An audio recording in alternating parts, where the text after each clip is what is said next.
called the children of what? Israel. Now God used it to dethrone. Are you hearing me? Yes, sir. To dethrone about a nation that will be better in Christ. Yes, sir. Are you hearing me? That was a physical nation. That God made a choice. He gave them the law. He gave them the power. They were under that move of God. So they saw the glory of God. They saw the wonder of God. They saw the powers of God. They saw also the law of God. Are you understand what I'm saying? So these people walked with God, was separated, but as well, God used it to teach the whole nations of the world that though you serve me, you cannot please me in the flesh. Know you what? But you cannot what? Please me in the flesh. No flesh can please God. No flesh can please God. So the 10 commandments were not given for them to keep. The 10 commandments were given for them to reveal that what they were doing that they did not know enough was called sin. Is somebody hearing me? And also showing them that anytime you sin, there are penalties to pay. Praise God. So the law was revealed to them, given to them to know, to show them what they are doing, what is called, and the judgment of God behind it. Number 2 or 3 is that the law also was given to them to show them that the flesh is weak before God. No flesh can please God. No flesh can what? Can please God.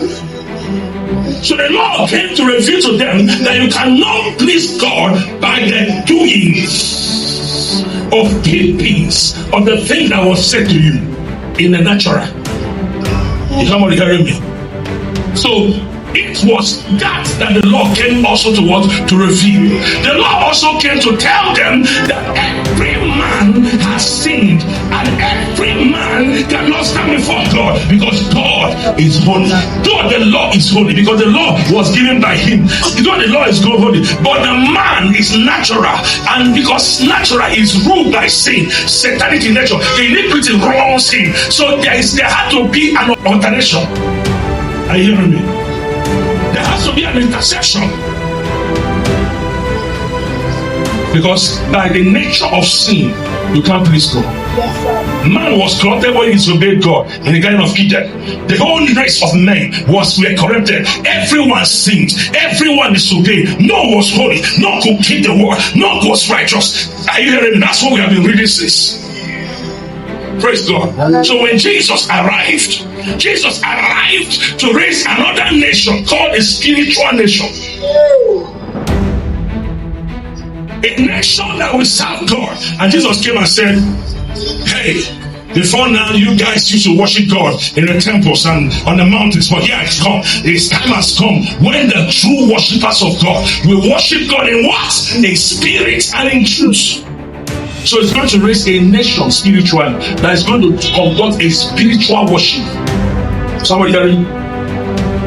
Praise God. So that when you are reading the epistles of Paul, you understand what he's writing. It is easier to read the Bible and tell you stories about Abraham, Isaac, and Jacob. And hear me. Tell you stories about all the people that serve God. Those men all served God, but they couldn't keep the law. Because if you break one law, you are broken all.